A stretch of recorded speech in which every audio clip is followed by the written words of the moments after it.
Hey everybody, Matt here, also known as the Peg Leg Dad. This is going to be my first video, my first episode here.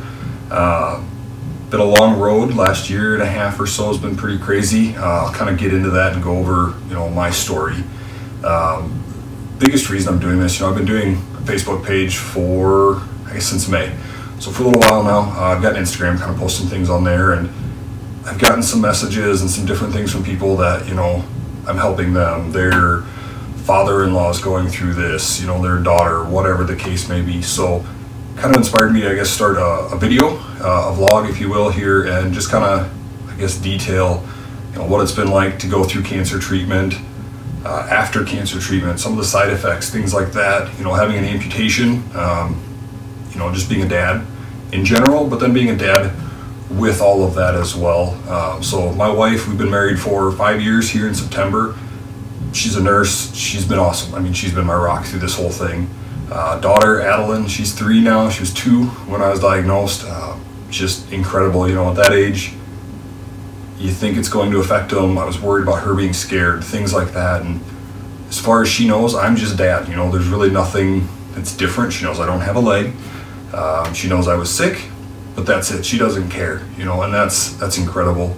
I've got a couple of pets. One of them here, Sammy, looks like he might be trying to make an entrance, so you'll probably see them periodically, I'm sure, in my videos. We've got 2 cats, Sammy and Parker, and then we do also have a black lab, Bentley, who is actually currently away. He's getting some training right now. The goal long-term with him, I'd love for him to be a therapy dog. I had a therapy dog that came in a couple times when I was in the hospital, and it was incredible. So I'd love to get to that point where, he can be a therapy dog. We can go in and just kind of help kids, adults, whatever the case might be, that are going through things, maybe even going into nursing homes. I know that's another place that they found it's really beneficial. So even something like that. So as far as my story, I had cancer. It's called pseudomyogenic hemangioendothelioma. Don't try and pronounce it. It took me a while. It's really rare. There's less than 130 cases of it in medical literature, so they really don't know a lot about it. It's still kind of something they're trying to figure out more about. And then my amputation that I had is hemipelvectomy. So it's at the hip level. There's 2 different levels for hip amputations. There's a hip disarticulation where your pelvis is still there. They just take everything from the hip joint down. Or there's the hemipelvectomy, which is actually where they take out that half, or at least part of that side of your pelvis. So mine was a total hemipelvectomy. So the entire left half of my pelvis, along with obviously the leg, were removed. So basically from the sit bone over, there's no bone or anything down there. So you'll notice, if I just sit, it's a lot of core to sit upright. If I relax, I'll tip right over. Problem is, I don't bounce back up like those weebles. They wobble, but they don't fall down. I'll fall down. So it's really rare. Less than 0.5% of all amputations are at the hip level. And then with mine being the hemipelvectomy, it's even more rare. So there's really not a lot, unfortunately, known about that either. So I'm kind of in that realm of nobody knows a whole lot, and everybody's just trying to kind of figure it out as we go. But really, mine, a whole journey started a while ago. Had knee pain for a while, just never did anything about it. Finally got to the point where I went in, was doing physical therapy, things like that, and all of a sudden, when I would try to walk, my leg would give out, and extremely painful.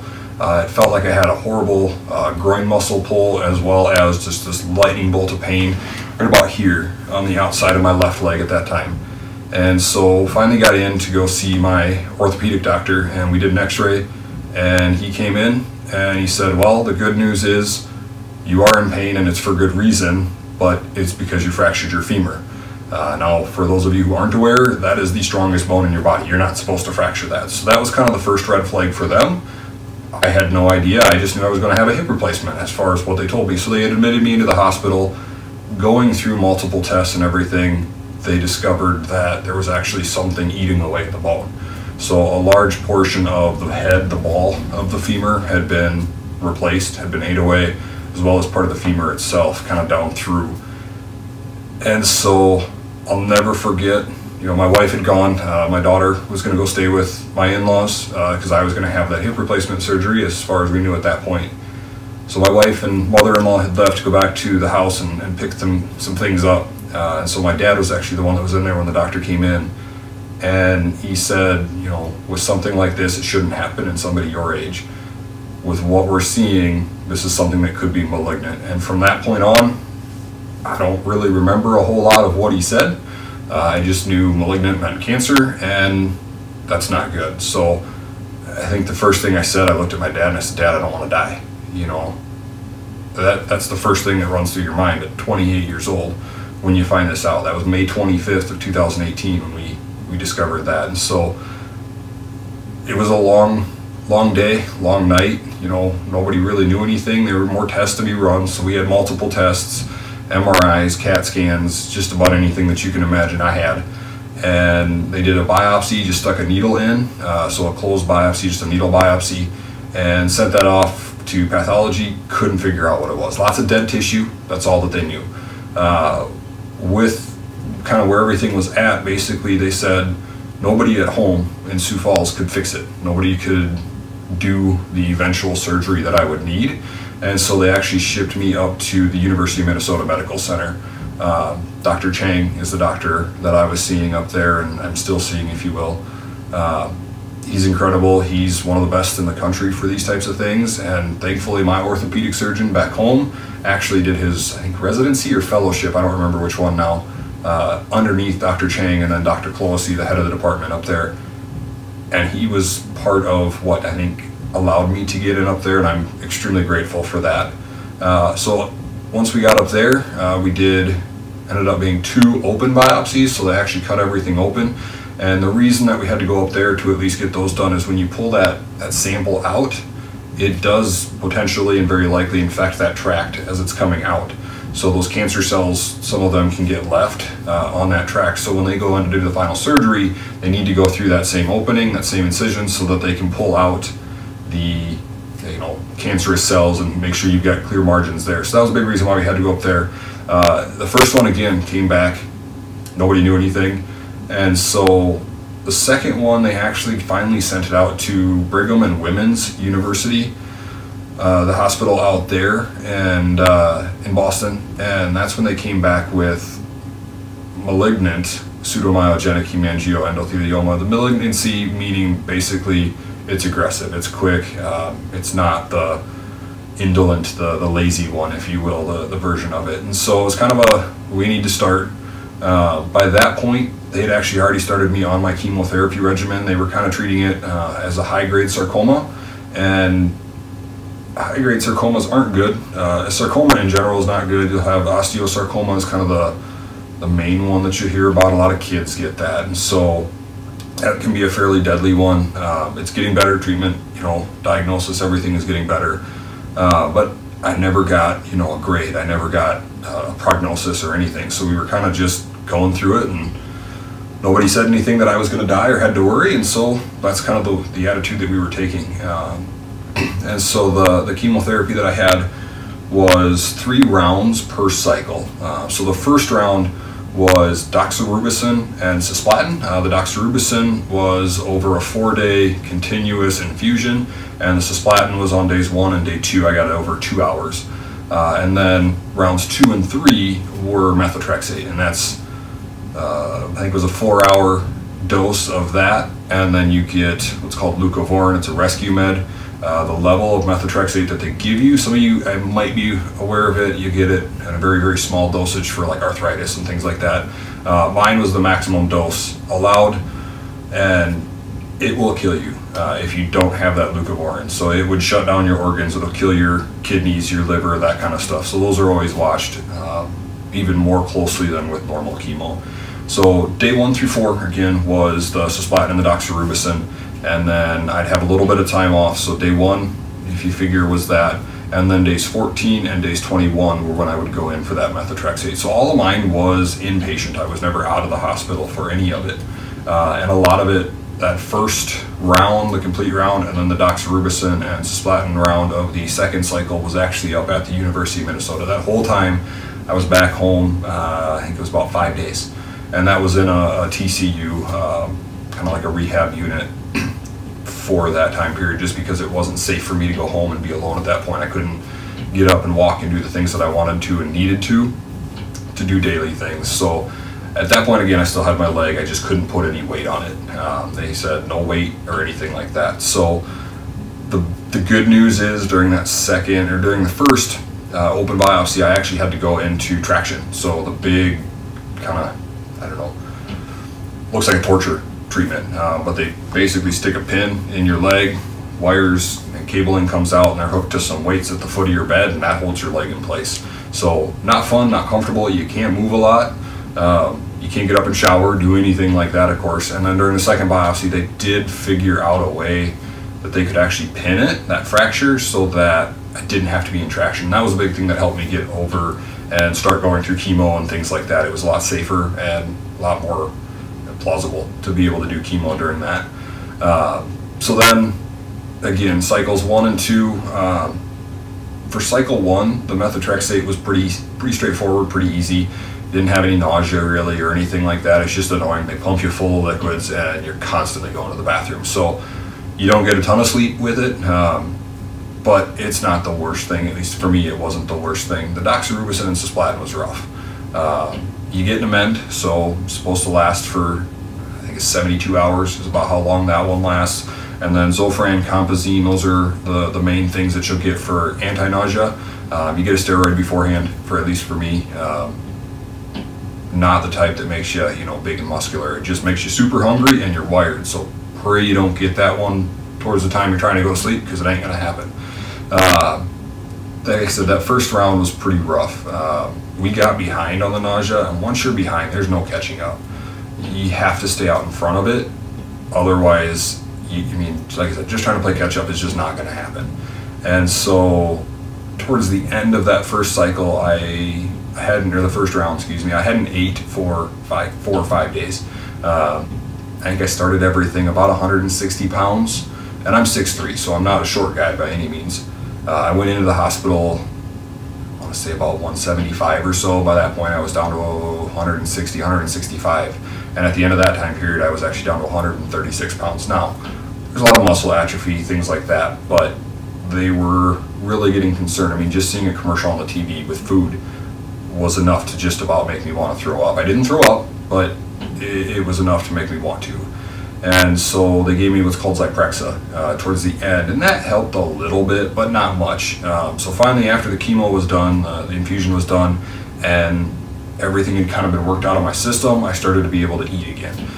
So that was good. Then I was able to, would have normally been able to be released due to everything. I was actually still in the hospital for that, just because of everything. The methotrexate, like I said, it goes in over 4 hours. Again, it's a lethal amount, so if you don't get that leucovorin, that rescue med, it would kill you. So you get that continuously, as well as a bicarb drip, which helps to lower the pH, raise the pH so that your kidneys are safe. That leucovorin is continuous until you get down to 0.1. Once you're at 0.1 or below, then most hospitals will let you go. That first round we waited, I think it was 3 or 4 days that I was in before I was down to that point. And maybe 4, I think is about what I was at. And then the second round, just because they knew up there, and they do it all the time, the University of Minnesota, they knew how my body handled it. They let me go a little bit early so we could get out of the hospital a day sooner. But then I just went home with the pill version of that leucovorin, and life was good. The second cycle, when we did that the doxorubicin and cisplatin, we did that Zyprexa right away. So Zyprexa, it's actually something mainly for like bipolar, some more of those mental disorders. But what they found is whatever part of the brain that it works in, it actually kind of turns off that nausea. And so we did that right away, and outside of pretty much sleeping all of day 1, which when you're on chemo isn't such a bad thing. Outside of sleeping that whole first day, pretty much it was great. I could eat 3 meals a day. I had 0 nausea. At that point, we ended up actually having been able to work out with a doctor back home, an oncologist back home, where he would administer the chemo and the meds. Just didn't do the actual, obviously, planning or anything like that. My doctor and the oncologist in the cities sent the information down, and then he would administer and monitor, and they would do the lab testing and everything like that. I think it's one of the pills that I got there that they used that they didn't use up at Minnesota made me nauseous. So pretty much every methotrexate round I had there, I was nauseous for. Went up then after that second cycle to go back to the cities to kind of work out the plan as far as surgery. What are we going to do to remove the tumor, and what's the plan after that? It turns out the tumor had ate enough of everything up through the joint, actually into the pelvis, where they couldn't do the surgery like they were hoping to after that. So I had a few different options. I could either just not do anything and die. Not really an option. We could just amputate the whole leg, do what I had eventually done, which at that point was not what we wanted to do.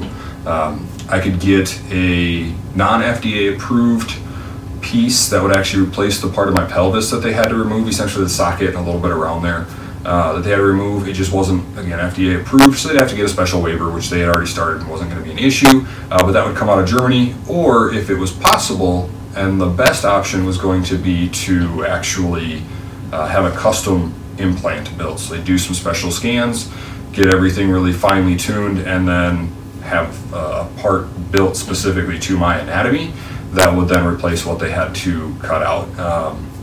That's what we wanted to do. We just weren't sure if we were going to have time. It was a 2 to 3 month waiting period, and we didn't want to push it out that far. Obviously, with cancer, something growing as fast as mine was, it's not ideal. So we talked to the oncologist and everything. We figured let's do one more cycle of chemo because we were able to get that part expedited. So they were going to have that part ready in about a month, which is about how long each one of my cycles of chemo was. So everything got planned out. I was going to have one more cycle of chemo, and then we'd go up and do the surgery. Only thing we changed, we cut out that last methotrexate round just because it was taking longer to clear my system at that point.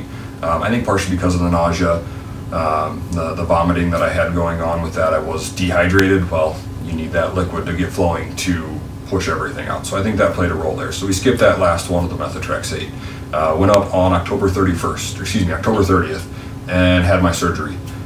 So they removed the tumor, the whole joint. So I had a total hip replacement at that point, as well as, again, that special piece that got implanted. We've got an x-ray. There were, I don't remember anymore, tons of screws. I mean, there was a bolt about that long, I think, that was in there. And then the custom piece and everything. So looked crazy on an x-ray. Like I said, we've got that. But it saved the leg, and the big thing with that is there wasn't going to really be any more running. There wasn't going to be, tubing out on the river, on the lake, things like that, because I'd have a high chance of dislocating that joint, that hip. And once you dislocate it, it just pops out even easier. It's not as perfectly designed as your body normally is. And so there was a lot of risk with that after the surgery. On top of that, there was a high risk of infection, as well as the cancer itself coming back. This type of cancer has a high rate of recurrence. And so, it's one of those, we think this is going to work, we'll see. After a few months of recovery, letting the incision heal, everything like that, we went back to another round of chemo. Was going to do some more chemo afterwards, just to make sure that any free floating cells or anything like that was gone. Problem was I was extremely anemic going in, down to the point where I had to get a couple of units of blood before I could even start my chemo, because the chemo will destroy that as well. So for those of you who aren't aware, chemo will destroy your white blood cells and can cause you to become anemic. So low red blood cell count, that's what brings the oxygen around in your body. And so you have to have that at a certain level to be able to receive your chemo. And mine was too low, so we got that in. And then I was able to get that chemo. Well, things just weren't going quite right. I kept bleeding, I kept needing, or we figured I kept bleeding because my red blood count kept going down. And so we did some tests, found some fluid, we did a needle aspiration, and the doctor up in the cities had it sent out for a special test that's specific to like hip replacements, knee replacements, things like that, to kind of test for infection. The standard test came back with no infection, which was good news. The secondary test, however, that special one, came back saying that there was an infection, and I kept having fluid filling that area, bloody fluid filling that area. And so like I said, we knew something wasn't quite right, so we ended up going back up to the cities, and through some testing up there, we did another test for infection and came back that yes, there's an infection. So when we were planning on going home, instead of that, I was admitted into the hospital again up there to start antibiotics and things to try to clean out that infection. And then the plan was going to be to go in and kind of clean everything out, get rid of the infection, any dead tissue that was in there, everything like that. Well, the concern was that maybe the cancer was back, because on an x-ray or on a CT scan, something looked a little bit funny. It looked like the bone was growing almost too fast, was the way that he put it. And as it turns out, that was true. So the cancer had come back as well as the infection, and that was in January of 2019 here. And so when I had that first surgery in October 2018 there, they said if you get an infection or if that cancer comes back there's really not going to be a lot that we can do to try to save your leg. So I kind of had some time to prepare. I kind of knew going in, this really isn't looking good for saving the leg, but you're not really ready ever to lose that and to have something like that happen. Quality of life indexes and scores and everything from what I'd read for people who had the external hemipelvectomy like I've got versus the limb salvage surgery, the one to keep that leg, they were pretty much even. I mean, there's positives and negatives for both. So that really helped. Having that extra time helped. And then just the support system really made a big difference as well. The nurses, the staff, everybody. I mean, even some of the folks, the housekeeping folks knew who I was. We had spent so much time up there, and they made a point of stopping in to say hi and see how it was going for me and everything. So that made a huge difference going into that, knowing that, hey, this is something that's probably going to happen. And the doctor came in, sat down, and usually when a doctor sits down in a chair, that's probably not a good sign. So he sat down in the chair in the room there, and we talked, and he said, here's what we have to do, and he drew on the board. He draws a lot. He does pretty good artwork too, if you will, if you want to call that artwork. And he drew on the board and said, so here's your pelvis, and here's what we're going to cut off. It's everything. So that's, no matter how prepared you are, that's hard to see and hard to hear. And I asked, I said, if we don't do this surgery, what happens? And he said, if we don't do the surgery, it's going to grow, it's going to spread, and it's going to kill you. It could be 3 months from now, it could be 3 years from now, we don't know. Well, when you've got a wife, when you've got, at that point still a 2-year-old at home, that's not an option. I know there's people that have turned down that surgery before, not wanting to look different and look weird and see themselves like that. From what I've seen and what I've read, a lot of those are folks where it's more of a palliative surgery. It's going to give you some extra time, but it's not going to be curative. And in my case, we figured it would potentially be curative. Nothing had ever really popped up anywhere. There were a couple spots on my lungs, but nobody was really concerned about those. They weren't really doing anything. And in the Midwest, it's not uncommon to have spots in your lungs because of all the fungus and mold spores and everything that's up here. So nobody's really concerned about that or anything. So yeah, that was an easy decision. Yep, let's do it. So then a little bit later, we had the surgery, and that was on the day before Valentine's Day. So it was February 13th that we had that surgery. And, happy Valentine's Day to my wife and I. We got to spend it in the hospital, in the intensive care unit, but we had the surgery and everything went really well. There were a lot of possibilities going into that. They were expecting double-digit hours for surgery. It could be up to 12 hours type of a thing. They might even have to quit because it's getting too late. People are getting too tired, whatever the case may be.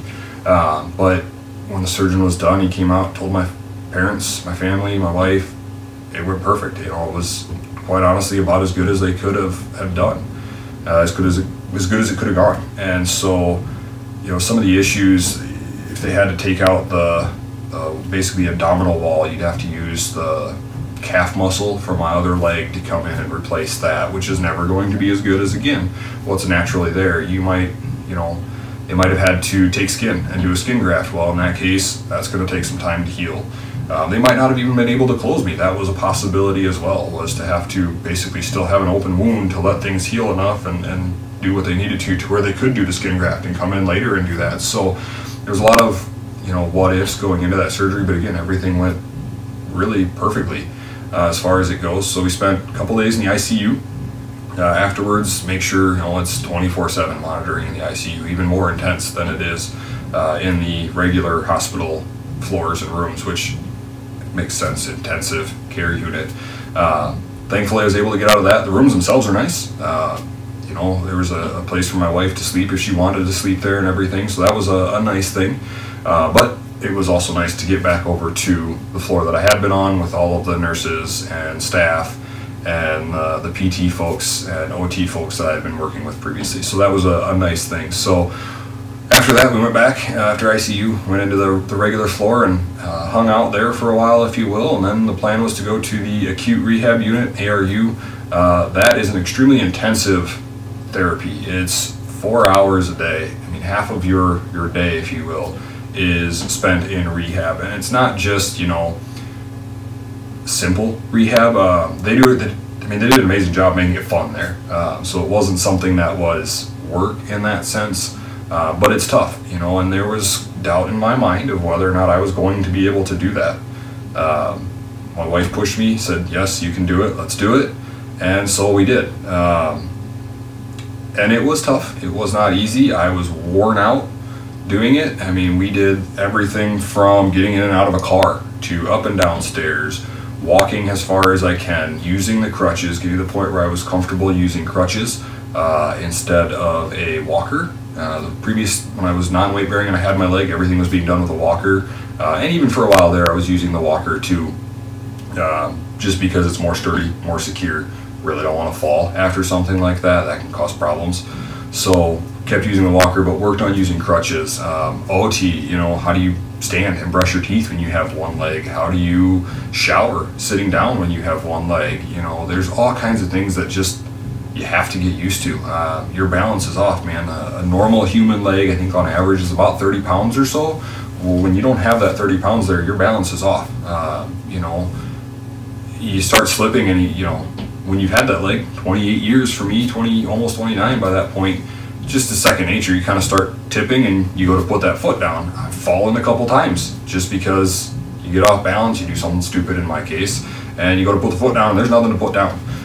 You know, there's people that I've talked to where they wake up and they completely forget, middle of the night, get up to go to the bathroom and try to take a step, and there's nothing there to take a step with, and down they go. So it's definitely takes some getting used to deal with that, and they did great. I mean, some of the stuff we did, you know, actually got a chance to do golf, if you will. So they had a wiffle ball and a couple clubs, and I putted and did a little chip, and you know, golf had been a huge part of my life, and it's something I want to get back to, and I feel like I can get back to doing it at the level that I was at before. So to be able to do that just there was great. I mean, that was a huge spirit booster.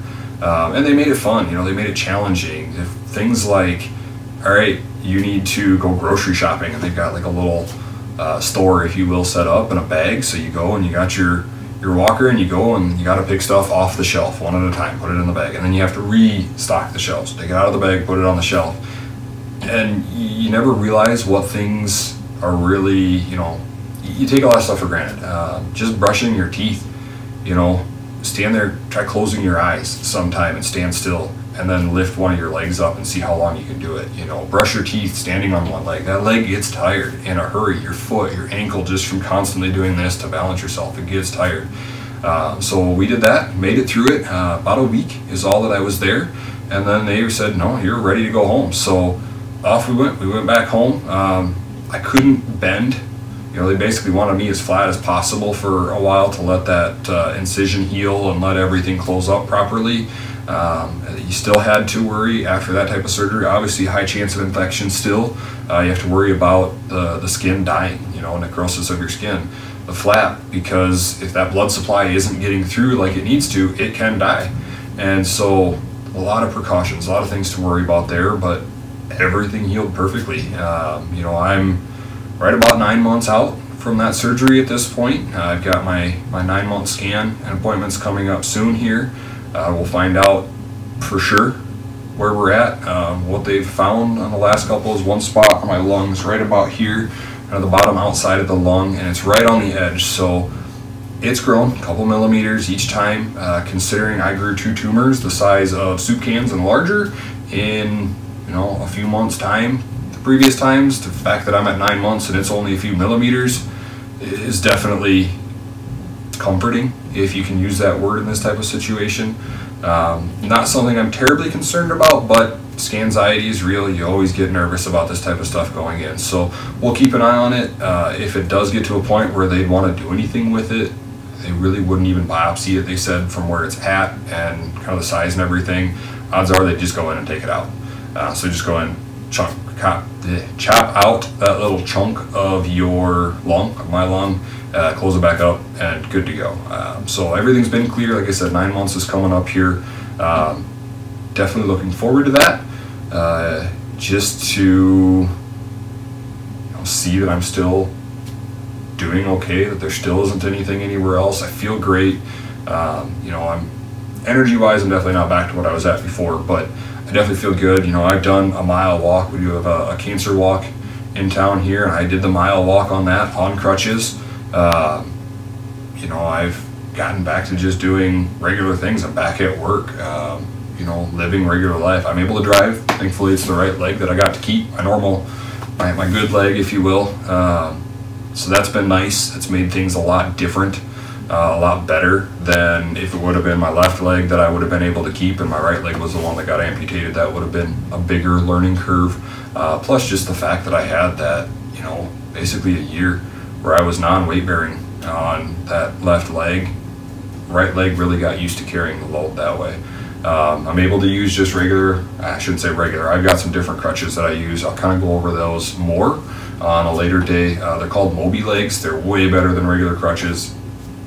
If you are ever on crutches, I don't care for how long, look into those things. They're great. Rather than forearm crutches, weigh the pros and cons between the two. At this point, I've stuck with just standard under the arm crutches. We'll see. That may change later on. I don't know. But that's kind of where we're at. So just trying to live life and spend time with my daughter, with my wife, my family, and get back to whatever this new normal is going to be for us. So plan on doing a lot more of these. I want to go over, like I said, things like what are the assistive devices that you use? What are the side effects of chemo? How do you get ready? What's life look like on one leg? Different things like that. I'm also open. If you guys have anything you want to see, let me know. I'd be happy to take those and make videos, talk about those, whatever the case might be. I plan on making this a weekly thing, so take the videos, put it out here on Thursdays, usually about Thursday afternoon or so, and then next week do another one. I've got a Facebook page and an Instagram page, like I mentioned, so the Peg Leg Dad. I'll link those in the bio on the post here, the video. So if you want to go check those out, you can. I do dad jokes. I'm a dad, and life's too short, life sucks. You gotta laugh at things. So every morning I put out a new dad joke. And then at the end of these videos every week, I'll take whatever was the most liked between the two platforms. So I'll add up the totals on both of those, whatever had the most interactions. I'm going to post that at the end of the video. So you guys can see that as well, and we can kind of see what types of dad jokes do you guys actually find the funniest. So go check it out. Like I said, the Peg Leg Dad on Facebook, at the Peg Leg Dad on Instagram. Check me out. Like those dad jokes. If you think they're funny, great. If not, that's cool. Not everybody enjoys dad jokes. I think a lot of us dads do. So keep a lookout. I appreciate everybody's time. Thanks so much for listening, and we'll see you next week.